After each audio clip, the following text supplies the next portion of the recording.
remember that night like it happened yesterday. I was 14, old enough to think I was brave, but too young to know real fear. The house was silent, except for the faint ticking of the clock. My little cousin sat beside me, eating popcorn while cartoons flickered on the TV. Then, around 9 p.m., that uneasy feeling hit me. No sound, no movement, just a heavy stillness that made my skin crawl.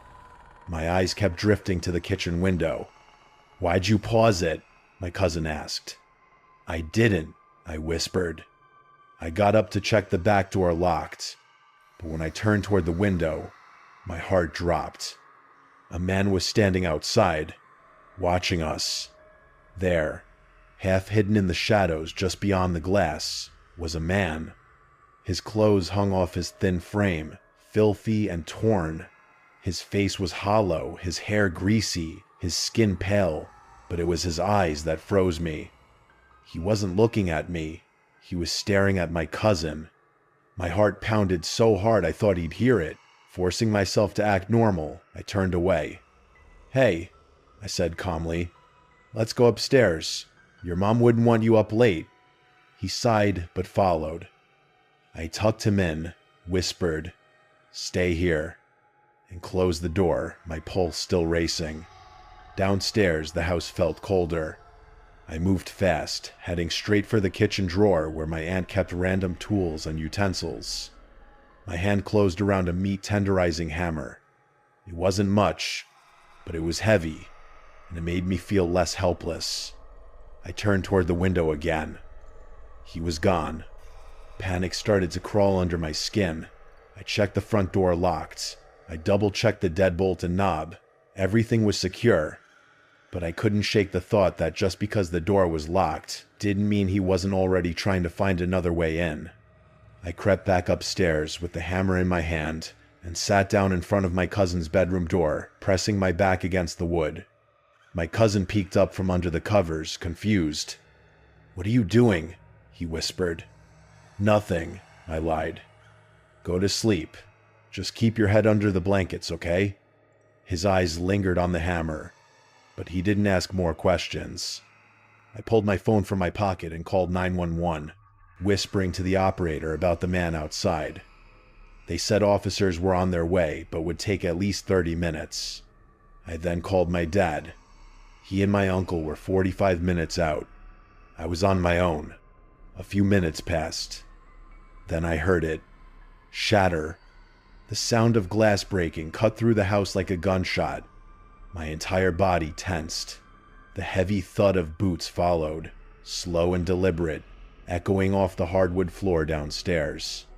My cousin froze under the blankets. I gripped the meat tenderizer so hard my knuckles turned white. My heart was racing so fast I thought I might pass out. The sound of footsteps moved from the kitchen to the living room. A drawer opened, then closed. He was rummaging through the house like he had all the time in the world. Every step he took made the floor creak, and every creak brought him closer. I held my breath as he started up the stairs. Each step was slow and heavy. 1, 2, 3. The sound grew louder. My cousin's door was less than 10 feet from the top of the stairs. I prayed he wouldn't open it. He opened the door to my aunt and uncle's room. Slam. He opened the bathroom door. Slam. Then silence. I didn't move. I didn't dare. After what felt like an eternity, the footsteps retreated back down the stairs. Then I heard the door to the basement creak open. My cousin shifted slightly beneath the covers, and I mouthed, "Don't move." My body was shaking, but I couldn't let it show. Minutes dragged on like hours. I kept listening for footsteps coming back up, waiting for the door handle to turn, waiting for him to appear. Then, finally flashing blue and red lights outside. The sudden noise of boots pounding up the front steps broke the tension. I heard the front door crash open, officers shouting commands. I opened the door to my cousin's room just enough to peek out, and the relief that flooded through me was almost unbearable. They found him in the basement, crouched behind the furnace. He didn't resist. Later, one of the officers told us he was a patient who had escaped from a mental health facility in the province over. He'd been on the run for 2 days. I didn't sleep for a long time after that night, and I'll never forget the way he stared through that window, not at me, but at my cousin.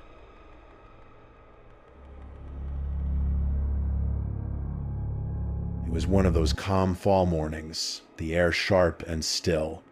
I stepped onto the porch with my coffee, enjoying the quiet countryside. Everything felt peaceful until I saw movement by the tree line. At first, I thought it was a deer, but then a man stepped out of the woods.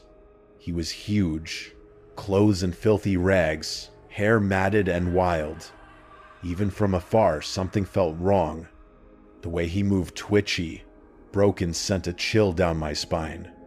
Then, without a word, he started sprinting toward my house. For half a second, I just froze. I remember the sound of my coffee mug hitting the porch floor when I dropped it. I bolted inside, slammed the door shut, and locked it. My heartbeat was so loud I could barely hear myself think. I ran through the house, locking every door, every window, the way I'd trained myself to do over the years. Living alone out here, you learn to take security seriously.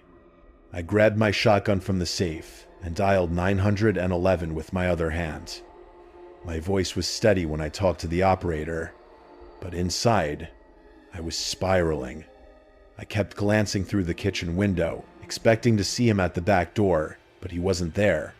That silence felt worse than if he'd been pounding on the door.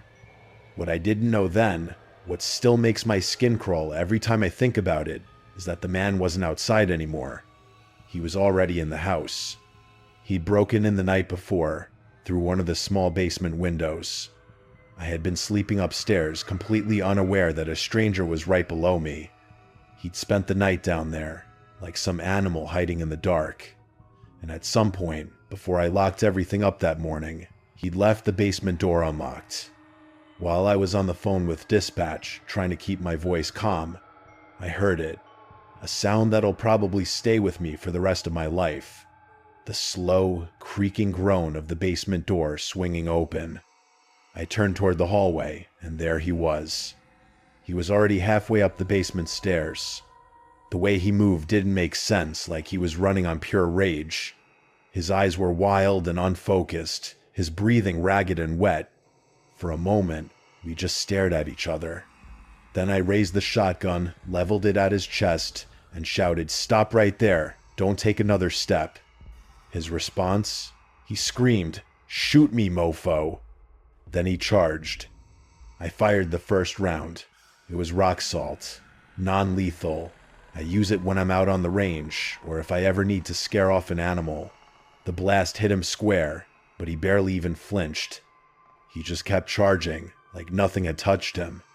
The second round was rubber. A hard, solid impact right in the chest. Any normal man would have gone down, but this wasn't a normal man. It was like he wasn't even feeling pain. I could see blood trickling down his shirt, but his expression didn't change. There was no hesitation in his steps. That was the moment I knew this wasn't going to end peacefully. I loaded the third round. This one was live. When I pulled the trigger, the sound filled the house. The shot tore into his chest, blood exploding against the wall behind him. For an instant, I thought it would stop him, but it didn't. He let out this deep, guttural roar, the kind of sound that hits you somewhere deep in your bones, and lunged at me. We crashed to the floor. My shotgun flew out of my hands. He was enormous, his weight crushing down on me, hot blood soaking through my shirt. He was still trying to fight, but his strength was fading. I could hear him wheezing, his breath rattling in his chest. Then suddenly, it just stopped. He died right there on top of me. The 911 operator heard everything. The warnings, the shouting, the gunshots. I was still on the line, pinned under his body, gasping for breath. It felt like forever, but the police arrived minutes later. They pulled him off me, checked his pulse, and confirmed what I already knew. Later that day, I learned who he was. He'd escaped from a mental hospital in Baltimore a few days earlier and made his way nearly 50 miles on foot. He'd probably stumbled onto my property by chance. The thought of him sleeping down there in my basement while I was just upstairs, that still hits me hard. There was, of course, an investigation. They had to go through the motions, photographs, statements, interviews, but it was ruled self-defense. I'd done everything by the book. Still, that doesn't make the nightmares any easier. I used to love the silence out here. It made me feel safe. But ever since that morning, silence has a different weight. Now, when I sit on my porch, I catch myself scanning the tree line without even realizing it, because I know now that sometimes danger doesn't announce itself. Sometimes it's already inside, waiting in the dark beneath your feet.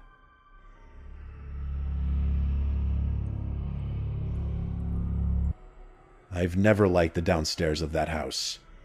Even years later, just thinking about it makes my neck tighten. The upstairs was bright and homey, but the lower level always felt wrong. It wasn't a real basement, but those street-level windows made it feel both exposed and hidden. My 4 cats never went down there. They just stare into the hallway like they saw something I couldn't. The foster lab refused to cross the threshold, whining every time I tried. I kept telling myself it was nothing. Basements creep people out all the time, but every time I stood down there alone, I could feel eyes on me, like someone was watching from the shadows. But then came the first experience. One night I was doing laundry, headphones in, music on loud, trying to drown out that uneasy feeling. My ex was upstairs, completely absorbed in whatever game he was playing. I had just tossed a load of clothes into the washer when I felt not heard, felt something next to me. A rush of cold air. Then the sharp, clear sound of fingers snapping right beside my ear. I ripped my headphones out so fast I nearly broke them. No one was there. I spun around, scanning the laundry room, my heart hammering against my ribs. It had been right next to me. Close enough that if it had been a person, they would have been practically shoulder to shoulder with me.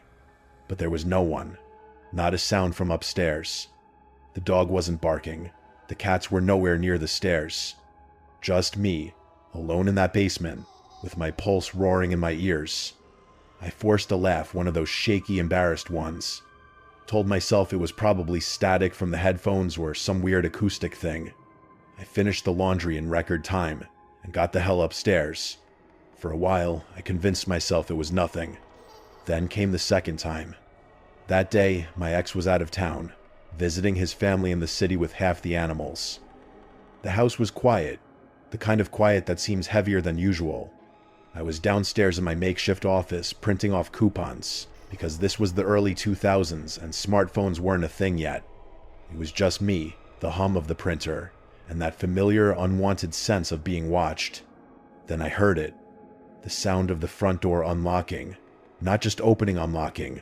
The click of the deadbolt, the creak of the hinges, the door shutting again, and the unmistakable sound of footsteps on the landing.